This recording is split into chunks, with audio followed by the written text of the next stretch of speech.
అందరికీ ధన్యవాదాలు. గత సంవత్సరం ఇదే రోజున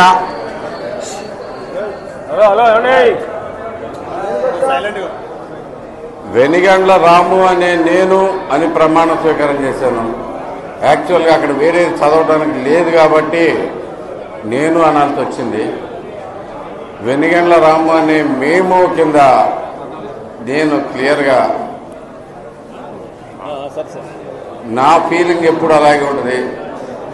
రాము వెనిగండ్ల లేదా గుడివాడ ఎమ్మెల్యే ఎవరైనా కానీ, గుడివాడ ఎమ్మెల్యే అయినా కానీ ఒక వ్యక్తిగా కాదు, మనం అందరం కలిపి సామూహికంగా ఒక శక్తి అనకూడదు, మనం అందరం కలిపి ఒకటే పర్సన్ కింద నడవబట్టి గత సంవత్సరం అత్యంత అద్భుతమైన విజయం సాధించి మనం ఈ సంవత్సర కాల ప్రయాణంలో అనేక ఆటుపోట్లైనవి. నీకందరికి కూడా నేను మాటిస్తున్నాను.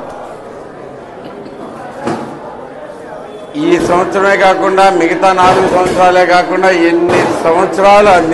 ఎన్ని సంవత్సరాలైనా కానీ గుడివాడలో తెలుగుదేశం పార్టీ ఒక్కటే గెలిచేటట్టుగా మనం ఈ 4 ఏళ్ళు కష్టపడాలని నేను ఇంకా వేరే ఆలోచన వద్దు. ఎవరిలా వేరే లేదు. ఇక్కడ గుడివాడలో తెలుగుదేశం పార్టీ తప్పితే వేరే జెండా కనపడే ప్రసక్తి లేదు. వేరే జెండా ఎగిరే ప్రసక్తి లేకుండా తీసుకుని మనం అందరం కలిసి పనిచేస్తాం. యాక్చువల్గా కూటమి, నేను let me clear that sorry, కూటమి ప్రభుత్వంలో ఒక ఎమ్మెల్యేకి మాత్రమే ఇక్కడ అవకాశం ఇచ్చేటట్లుగా మనందరం కలిసి పనిచేయాల్సిన అవసరం ఉంది. ఈ ప్రయాణంలో మీరు బయట నుంచి ఏమిన్నా కానీ, ఎలా విన్నా కానీ నాకు అనవసరం. నేనైతే నిజాయితీగా ఉన్నా. నిజాయితీ అంటే మీ పట్ల ఉన్న ప్రేమలో నా నిజాయితీ ఉంది. ఇది ప్రతి ఒక్కరూ గుర్తుంచుకోండి. కష్టపడిన ప్రతి కార్యకర్తని నా సొంత వాళ్ళ కింద భావిస్తున్నాను. మీకు అందరూ అక్క చెల్లెళ్ళు అవ్వనివ్వండి, లేదు అన్నదమ్ములు అవ్వనివ్వండి, పేర్లు ఏదైనా కానీ అందరం మనం ఒకే సామూహిక శక్తి కింద మనం తయారవ్వాల్సిన పరిస్థితి ఉంది. దానికోసం నేను ప్రతి క్షణం పాటుపడుతున్నాను.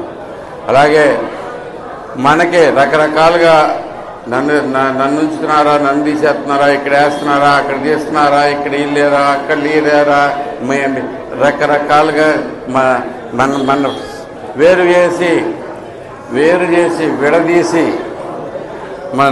మనల్ని విడదీసే ప్రయత్నాలు ఇంకా జరుగుతూనే ఉన్నాయి. మీరందరూ గమనించుకోండి. దానికి ఎట్టి పరిస్థితుల్లో మద్దతు ఇవ్వకండి. మీరందరికీ ఏ ప్రాబ్లం ఉన్నా కానీ నేను ఇక్కడ 24/7 అవైలబుల్గానే ఉంటున్నాను. మీకు అందరికీ తెలుసు. ప్రతి వారంలో మినిమం 5 రోజులు లేకుండా ఏ వారం గడగలేదు. నేను యుఎస్ వెళ్ళిన 2 సందర్భాల్లో తప్పితే ఆ 3 సందర్భాలు కూడా 20 రోజుల్లోపు పూజించుకుని వచ్చేసాను ట్రిప్ అంతా. ఈ సంవత్సర కాలంలో గుడివాడలో నేను ఇక్కడ ఉన్న అవైలబుల్గా ఉన్నన్ని రోజులు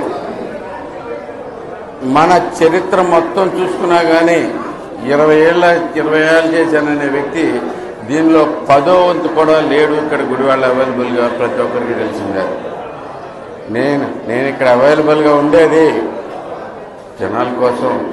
ఎవరైనా కానీ నా దగ్గరికి వచ్చి ఏదైనా కానీ చెప్పుకుంటే మనందరం తరఫున పనిచేసుకోవాలనే ఉద్దేశంతో. అంతేకాకుండా నేను రోడ్లెమ్మడి తిరుగుతుంది పిచ్చెక్కి కాదు. ఒక ఎమ్మెల్యే అవసరం లేదు అనే విషయం నాకు తెలుసు. ఎమ్మెల్యే టైం వేస్ట్ కూడా. కానీ గుడివాడలో పరిస్థితి అలా ఉంది.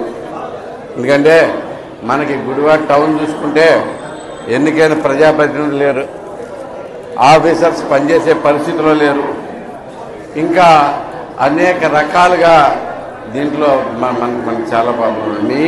మెయిన్ ఊళ్ళన్నీ ఇలా ఖాళీగానే ఉన్నాయి. గొడ్లవల్లేరు అలాగే ఉంది, కవతరం అలాగే ఉంది. ఎందుకంటే ఈ పరిస్థితులన్నీ లేక పనిచేసేవాళ్ళు లేక నేను కావాలని అవైలబిలిటీ నేను పెంచుకుంటున్నాను.